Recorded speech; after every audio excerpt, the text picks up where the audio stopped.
15 games on the docket in Major League Baseball Sunday, August 31st. We're going to break down every single one of them. Come up with the best bet for all of them right here, right now.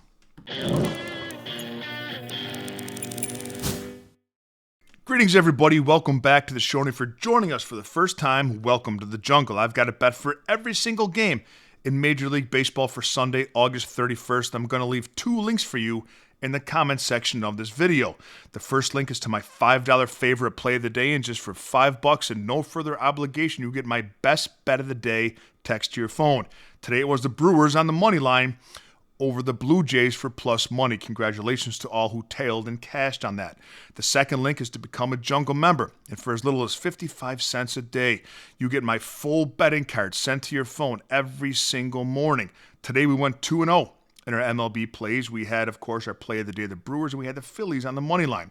You also get access to our members-only Discord to communicate with other like-minded sports bettors, and you get a direct line to me if you'd like me to opine on any other bet that you're considering placing. We have a free weekly trial. Take it for a test spin and see if it's for you. Today's video is brought to you by Outlier.bet, the top name in sports betting research, and by Red Lobster. Join us December 3rd at our Birmingham, Alabama location for our first annual Red Lobster Spelling Bee. Spell any two-syllable word correctly and eat free that night. St. Louis at Cincinnati. Andre Pallante going for the Redbirds, and Brady Singer going for the hometown Reds. Pallante currently in bet against mode at the moment. He's allowed 22 earned runs in his last 17 innings. Cardinals bullpen has been decent as of late, but they're dealing with a high fatigue rate and the unavailability of high leverage arms. They have a fatigue rate of 8.9 out of 10 over the last 7 days. Brady Singer, the Reds bullpen, and the Reds offense are better options in this game, with St. Louis batting just .207 as a team over the last 7 days. Reds money line is the play. Padres at the Twins. No official starter yet for the Swinging Friars, but handsome Joe Ryan going for the Minnesota Twins. Now, because of Joe Ryan's name, we're getting a better price here on the money line for the Padres than we should. As handsome as he is, he has not been in very good form. He's allowed 11 earned runs, Joe Ryan has, in his last two starts, the Blue Jays and the Athletics. And the Twins bullpen I currently have ranked 24th going into today with an ERA of 5.19 over the last 7 days and a fatigue factor of 9.1 out of 10. Now, it's important to know, when I do my daily bullpen rankings, I rank the bullpens as you're going into that day to play against them. And that involves their current form, how they've been over the last week, their season-long success, as well as the fatigue and their availability of high leverage arms. The Padres have an elite bullpen, and since the All-Star break, they have the fifth highest batting average in baseball at .266. The Twins are fifth last batting average since the All-Star break at .234. San Diego on the money line is the play. Pittsburgh at Boston. Mitch Keller versus Lucas Giolito. I'm giving the starting pitching edge to Giolito here. Keller has allowed 14 earned runs in his last 3 starts to Giolito's only 4. Boston also holds the bullpen edge. I have them currently ranked 8th going into Sunday and have the Pirates 12th, with a very heavy fatigue rate of 8.9 out of 10. The Red Sox are a top offensive team. The Pirates are a bottom 5 offensive team. The play in this game, because we don't lay 1.5 with the home team, because they're going to bat 11% less if they're going into the 9th inning and they're up, is the Red Sox in the alternate line of -1. Tampa Bay at Washington. It's a bullpen game for Tampa, but a bullpen that's been very good. I have them ranked 2nd in their current form going into Sunday with an ERA of 0.76 over the last 7 days and a fatigue rate of just 4.2. If you watch the show, you know I'm a believer in Brad Lord, the national starter. He has a sub-4 ERA and a sub-1.3 whip. He's struggled over his last few games, but 4 of his last 5 opponents have been the Yankees, Mets, Phillies, and Brewers, arguably the best 4 offenses in baseball.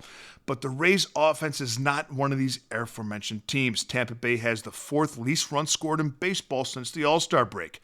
How long Brad Lord will last, however, is a consideration here, because the Nationals' bullpen is no bueno. I have them ranked 25th at the moment in my bullpen rankings. I think Lord lasts long enough, though, that we go under the total of 9 in this game. Milwaukee at Toronto. We have Brandon Woodruff going for the Brewers and Max Scherzer, the veteran, for the Blue Jays. Ask yourself if Toronto, the best team in the American League, is going to get swept at home by the Brewers. The Brewers won the first 2 games of this series by scores of 7-2 and 4-1. I think Toronto will do everything that they can to prevent that, but I don't trust their bullpen. This is a bullpen that has let bettors down constantly over the last 2 weeks, and the major reason why I had the Brewers on the money line for plus money is my $5 favorite play of the day on Saturday. And thanks to the Toronto's bullpen for allowing us to cash that. But I do think that Max Scherzer gets backed up here early by the Blue Jays bats. I think they come out hot. I think the play here is to eliminate the Blue Jays bullpen from the equation and take the Blue Jays on the money line for the first 5 innings. Miami at the Mets, Sandy Alcantara going for the Marlins. We have Kodai Senga for the Mets. Now, I'm going to give you permission to unsubscribe to my channel right now before I go any further because I'm going to give an unpopular opinion. I like Miami in this game, plus the 1.5. Alcantara had a terrible start to the season. Because of that, he's now underpriced, but he's turned it around. His last 3 games, he's gone at least 6 innings every one of them and not given up more than 2 earned runs. Kodai Senga has struggled, and he's the reason why the Mets have brought up 2 young starting pitchers. Marlins are 19-21 since the All-Star break. The Mets are 18-22. I think Miami possesses a starting pitching edge here, and I think they have a very patient offense against the starting pitcher that struggles with control. Senga has walked at least 3 batters in 3 of his last 5 starts. I'll gladly take the 1.5 runs with the Marlins here. Next game we're looking at Seattle at Cleveland, Bryce Miller. Going for the Mariners, we have Tanner Bybee going for the Guardians. Miller has allowed at least 4 earned runs in 4 of his last 5 starts. Tanner Bybee, exactly the same. I currently have the Guardians bullpen second for Sunday and the Mariners at 15th. But I don't trust either one of these starting pitchers. The play here in this game is the over total in the first 5 innings. Angels at the Astros, Jose Soriano going for the Angels. Hunter Brown, hey, that's Kevin's kid, going for the Astros. Astros clearly possess the starting pitching edge, and their bullpen is also in very good form. I have them ranked 3rd coming into Sunday for the week with an ERA of 0.76 and a fatigue rate of just 4.6. This is definitely an Astros game here, but the money line is too expensive, and we don't lay 1.5 runs with home teams. Playing this game is the Astros on the alternate line of -1. Tigers at Kansas City, Tarek Skubal versus Michael Wacha. This is an easy one, going to keep it simple for you. It's a system play.